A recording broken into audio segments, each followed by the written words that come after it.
9 suspects arrested in connection to the unrest reported last night were remanded until the 29th of May after they were produced before the Minuanguru Magistrates Court today. Now, the suspects were produced in court under the International Covenant on Civil and Political Rights Act. A person suspected or accused of an offence under the Act shall only be enlarged on bail by the High Court in exceptional circumstances.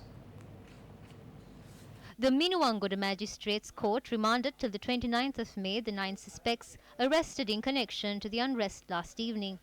The International Covenant on Civil and Political Rights Act No. 56 of 2007, or the ICCPR, gives effect to certain articles in the International Covenant on Civil and Political Rights relating to human rights which have not been given recognition through legislative measures.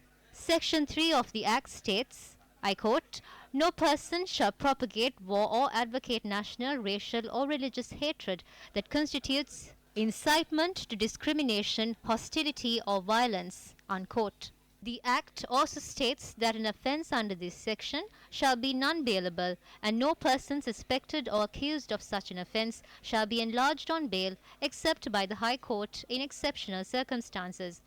According to the Act, a person found guilty of committing an offence under the subsection 1 and 2 of section 3 shall on conviction by the High Court be punished with rigorous imprisonment for a term not exceeding 10 years.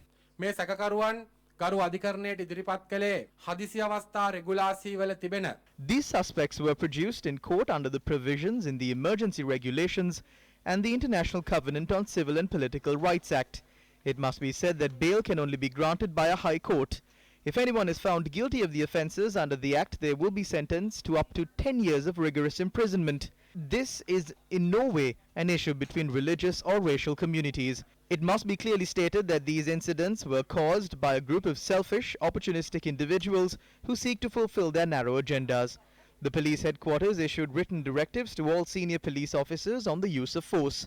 We strongly believe that it is time to use such force to control this sort of incidents. මට කාලය එළඹ ඇති බව අපි තරයේම විශ්වාස කරනවා.